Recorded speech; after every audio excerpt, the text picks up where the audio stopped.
Highways ఇది catalyst devotion ఛానల్లో పెడుతున్నా. ఎందుకో తెలుసా? దైవం అనేది ఉంటుంది కదా, మనం చేసే పనులని గమనిస్తూ ఉంటుంది. కర్మ అనేది ఉంటుంది కదా, కర్మ సిద్ధాంతం అనేది ఉంది కదా, మనం చేసే పనికి తగ్గట్టు రిజల్ట్ అనేది ఉంటుంది. మన మాట అన్నిటికి సంబంధించి. సో అందుకే ఇందులో పెడుతున్నా. ఇప్పుడు పవన్ కళ్యాణ్ ఎవరండి? జనసేన అధినేత.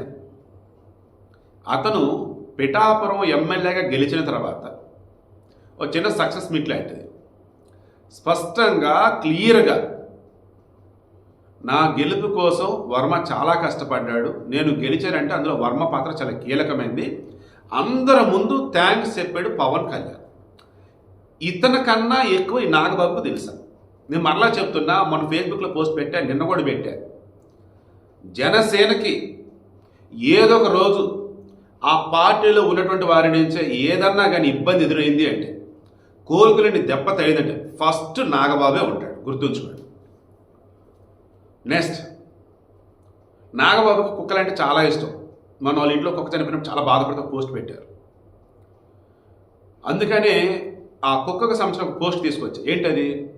ఒక ఎద్దుల బండి వెళ్తుంది, ఆ కాడి మధ్యలో దూలాలు ఏవో ఉంటాయి కదా, బండికి కట్టేసి దాని కింద నీడ ఉంది. ఎద్దులు వెళ్తున్నాయి, పైన వచ్చేసి బండి, ఆ కింద నీడ ఉంది. ఆ మధ్యలో ఆ నీడ వచ్చేసి వెళ్తుంది కదా, ట్రావెల్ అవుతున్న మూమెంట్లోనే ఆ నీడలో కుక్క నడుస్తూ ఉంది. ఆ కుక్క ఏమనుకుంటుంది? ఆ ఎద్దులని మొత్తం నేనే మోస్తానని చెప్పేసి అనుకుంటుంది. అలా అనుకుంటే దాని పిచ్చ, మూర్ఖత్వమా, ఎర్రా, ఏమనాలి మీరే చెప్పండి. ఇప్పుడు ఎందుకు చెప్పాను? నిన్న జనసేన అధినేత పవన్ కళ్యాణ్ మాట్లాడిన మాటలు కానీ, నాగబాబు మాట్లాడిన మాటలు కానీ టీడీపీ వాళ్ళని ఏ రకంగా నిన్నటి నుంచి ఇబ్బంది పెడుతున్నాయంటే, 4 దశాబ్దాల చరిత్ర ఉన్నటువంటి చంద్రబాబు నాయుడికి సంబంధించి, టీడీపీకి సంబంధించి ఈరోజు దానిని మనం నిలబెట్టామని పవన్ కళ్యాణ్ చెప్పిన విధానం ఏదైతే ఉందో, మనం లేకపోతే వాళ్ళు పడిపోతారు అన్న చెప్పిన విధానం ఏదైతే ఉందో, అసలు ఏ మాత్రమైనా టీడీపీ వాళ్ళు యాక్సెప్ట్ చేసే విధంగా ఉందా? ఎందుకు ఈ మాట అంటున్నాను?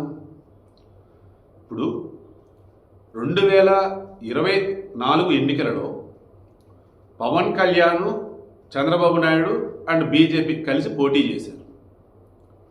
అప్పుడు టీడీపీ ఓట్ బ్యాంక్ ఎంత, బీజేపీ ఓట్ బ్యాంక్ ఎంత, జనసేన ఓట్ బ్యాంక్ ఎంత? 2019లో పోటీ చేసినప్పుడు జనసేనకు సంబంధించి ఓట్లు తక్కువే వచ్చాయి, బట్ ఆ తర్వాత పెరిగాయిగా, ఒప్పుకుంటాను నేను కూడా.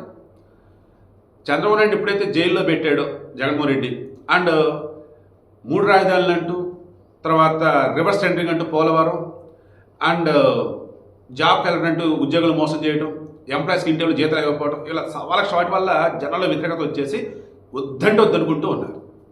అలానే పవన్ కళ్యాణ్కి జనసేన ఒక ఛాన్స్ ఇద్దామని అస్సలు ఎవరు అనుకోవాలి. అందుకైతే పవన్ కళ్యాణ్ ఖచ్చితంగా గెలిపిద్దానైతే అనుకున్నారు. ఆ మూమెంట్లో చంద్రబాబు నాయుడుకి సంబంధించి ఈజీగా ఆయన సీఎం అవుతాడు.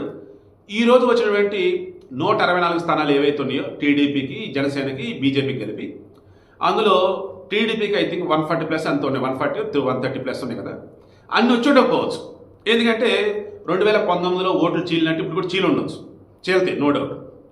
అప్పుడు ఏమైంది? ఈజీగా 90+ అయితే వస్తాయి. ఉన్నది ఎన్ని? 175 స్థానాలు. గెలవాలంటే అప్పుడు ఎన్ని కావాలండి? 90, సో 87, 88. సో ఈజీగా వస్తాయి, ముఖ్యమంత్రి అవుతాడు. అటువంటి టీడీపీని బతికించిన మనమేనే నేను పవన్ కళ్యాణ్ చెప్పటం కానీ, ఏకంగా నాగబాబు అయితే పవన్ కళ్యాణ్ ఆల్రెడీ గతంలో చెప్పింది ఏదైతే ఉందో వీడియో నెక్స్ట్ కూడా అటాచ్ చేస్తాను చూడండి, డౌన్లోడ్ చేసి పెట్టారు. పిఠాపురంలో పవన్ కళ్యాణ్ గెలుపుకి 2 సెగ్మెంట్స్ కారణమైనవి అన్నట్టు చెప్తున్నాడు. 1 పవన్ కళ్యాణ్, 2 పిఠాపురం ప్రజలు, ఓటర్లు. ఇవి కాకుండా ఇంకా మాలో ఎవరైనా ఇంకెవరైనా కారణమని అనుకుంటే అది వారి కర్మ. జబర్దస్త్లో కానీ గబ్బు జోకులు కానీ పడిపడి నవ్వటాలు, అక్కడ ఉన్నటువంటి గలీజ్ పనులు చేసే గలీజ్ స్కిట్లు వేసి కొంతమందికి సంబంధించి ఓవర్ యాక్షన్ చేస్తుంటే దానికి సంబంధించి నాగబాబు కౌంటర్లు ఇస్తే అది చూసి కొంతమంది ఆహా ఊహ అనుకోవటం ఏముందో, అలా నేను కొంతమంది అనుకొని కనుక ఉంటే అది మీ కర్మ. ఎందుకంటే స్టార్టింగ్ చెప్పింది మరలా చెప్తాను. నాగబాబు నిన్న మాట్లాడిన మాటలు ఏవైతే ఉన్నాయో మిత్రధర్మాన్ని వైలేట్ చేశాడు. మిత్రధర్మాన్ని వైలేట్ చేశాడు. అండ్ పవన్ కళ్యాణ్ మాట్లాడిన మాటలు ఏవైతున్నాయో జన సైనికులలో ఉత్సాహాన్ని తెప్పించడం చెప్పుండొచ్చు అది. కానీ అవతల మిత్రుడిని, ఆ మిత్రుడు ఫాలోవర్స్ని తక్కువ చేసినట్టు అయిపోయింది. ఈ వీడియోలో నేను చాలా అంశాలు చెప్పాయి. ఇవన్నీ లైఫ్కి ఉపయోగపడితే గుర్తుంచుకోండి. మనం ఎదుగుదలకి పక్కనోడు సాయపడ్డప్పుడు అది ఎలా ఉండాలి మనకి ఎదుటి చెప్పేటప్పుడు? వారి వల్ల నేను సముచిత స్థానంలో ఉన్నా అని చెప్పటం వేరు, వాడు నేను కలిసి అడిగేసామని చెప్పటం వేరు, నేను లేకపోతే వాడు లేడు అని చెప్పటం వేరు. మీకు అర్థమైందా? చిన్నది ఇది చెప్పి క్లోజ్ చేస్తా. కొంచెం కన్ఫ్యూజన్గా ఉండొచ్చు, బట్ క్లారిటీగానే చెప్పే వీడియో అంతా. కొంతమంది నచ్చకపోవచ్చు జన సైనికులకి. నేను మరలా చెప్తున్నా, టీడీపీ జనసేన అన్నప్పుడు నాకు అన్ని రెండు పార్టీలు ఒకటే. వైసీపీ అంటే ఆమె దూరం. నేను చంద్రబాబు పవన్ కళ్యాణ్ ఉన్నప్పుడు ఆబ్వియస్లీ నేను చంద్రబాబు నాయుడు అడ్మినిస్ట్రేషన్ అంట, పవన్ కళ్యాణ్ వచ్చేసి లీడర్షిప్ అంట. మీకు బాగా తెలుసు, నేను చంద్రబాబు కన్నా పవన్ కళ్యాణ్ చాలా సందర్భాల్లో మెచ్చుకున్నాను, పొగిడాను, ఐడియాలు కూడా సూపర్ అని చెప్పేసాను. బట్ ఈరోజు పవన్ కళ్యాణ్కి స్క్రిప్ట్ ఇచ్చిన వాళ్ళు తప్పు చేశారా, లేదా పవన్ కళ్యాణ్ తెలిసి అలా మాట్లాడి వాళ్ళు క్రాస్ చెక్ చేసుకోవాలి. బట్ నిన్న మాట్లాడిన మాటలు ఏవైతే మిత్రధర్మాన్ని వైలేట్ చేయటమే వాళ్ళు చెప్తూ డైవర్ట్ అయినా పేద. సో ఇక్కడ మెయిన్గా ఏంటంటే జనసేన కానీ టీడీపీకి కానీ అబ్బాయి ఎన్ని గెలిచారయ్యా మీరు అని అన్నప్పుడు టీడీపీ వాళ్ళు ఏం చెప్పాలి? 164 మావే చెప్పకూడదు. వాళ్ళు గెలిచి 137, 139 ఉన్నాయి కదా, అవి చెప్పాలి. జనసేన వాళ్ళు ఎన్ని గెలిచారు మీరు అంటే, మేమా అబ్బో మామూలుగా కాదు అసలు, జగన్కి 11 ఇచ్చాం, మిగతా మొత్తం మావే అంటే అట్టుండిద్ది. ఓలల్లో ఒక చిన్న మాట అన్నమాట, ఎరా పోలిగా ఏ రోయ్ బాగున్నాయి నీ దగ్గర గిత్తలు ఎన్నోనేరా అంటే, రెడ్డి గారివి నాయి కలిపండి 100 ఉన్నాయండి అని అన్నాడు. అవతల అడిగింది ఏంటి, రే పోలిగా గిత్తలు బాగున్నాయిరా నీ ఎన్నిరా అని. అప్పుడు ఏం చెప్పాలి? నాయా అండి, ఒకటండి, లేదా 2 అండి, ఇది చెప్పాలి. అలా కాకుండా ఆ పక్కనటువంటి మొత్తం కూడా కలుపుకొని ఈ 2 ఇతను కూడా కలిపేసి మొత్తం నావే అన్నట్టు చెప్తే ఎలా ఉంటుంది? అవతల రెడ్డి ఉన్నాడు, ఈ పోలిగాడేంటి నావి ఎక్కువ మొత్తంలో ఉన్నాయి, వాడి 2 ఉన్నాయి, మొత్తం కలగడం చెప్తాడు ఏంటి అని అనుకున్నా.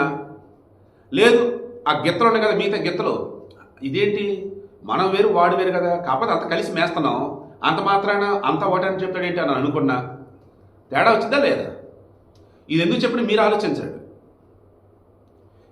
ఎవరు వల్ల గెలిచారు, ఎవరు వల్ల ముఖ్యమంత్రి అయ్యారు, ఎవరు వల్ల వచ్చేసి ఒక రకంగా రాజకీయం నిలబడ్డారు? గుండెల మీద చేసుకొని చెప్పండి జనసేన వాళ్ళు. మీరు ఇప్పుడు టీడీపీని రెచ్చగొడటం వల్ల లాభం ఎవరికి? వైసీపీకి కాదా? టీడీపీ వాళ్ళు జనసేనకు దూరం జరిగారు అంటే నష్టం ఎవరికి? రాష్ట్రానికి కాదా? పవన్ కళ్యాణ్ 2019లో పోటీ చేసిన ఎక్కడెక్కడండి? గాజువాక, భీమవరం 2 చోట్ల ఓడిపోయారా? ఓట్లు చీలిపోయినాయా? అండ్ తిరుపతిలో వచ్చేసి గతంలో చిరంజీవి గెలిచాడు, అక్కడ పోటీ చేయమని చెప్పేసి పవన్ కళ్యాణ్ అడుగున్నారు, కానీ అక్కడ పోటీ చేయాలి. గాజువాక పోటీ చేయాలి, భీమవరం పోటీ చేయాలి. ఎక్కడ పోటీ చేస్తే పిఠాపురం ఎవరిదండి? ఓ రకంగా ఆల్మోస్ట్ అద్భుతమైన విజయానికి రెడీగా ఉన్నాడు పిఠాపురం వర్మ టీడీపీ. లాస్ట్ మినిట్లో అక్కడికి వెళ్ళి అతన్ని పక్కన పెట్టి పవన్ కళ్యాణ్ పోటీ చేపిస్తుంటే వర్మ సరే చంద్రబాబు గారు చెప్పారు కదని చెప్పేసి వాళ్ళ వర్మ అనుచరులను కూడా ఉండండి రా బాబు అని చెప్పి, ఇదే వర్మ గతంలో టికెట్ ఇవ్వకపోతే ఇండిపెండెంట్ గెలిచాడు. టీడీపీ నుంచి టికెట్ ఇవ్వకపోతే ఇండిపెండెంట్ గెలిచాడు వర్మ. అది వర్మకు అక్కడ ఉన్నటువంటిది. 2019లో జగన్ ఫ్యాన్ గాలి ఒక్క ఛాన్స్, ఆ పిచ్లో వేరే అతను ఎవరో గెలిచున్నారు, పెండు దర్బాబు ఎవరో గెలిచారు మొన్న. ఇప్పుడు మళ్ళీ అతను జనసేనలోకి వెళ్ళాడు. సరే పాయింట్ ఏంటి నేను చెప్తాల్చుకుంది, వర్మ లేకుండా పవన్ కళ్యాణ్ గెలుపు లేదు.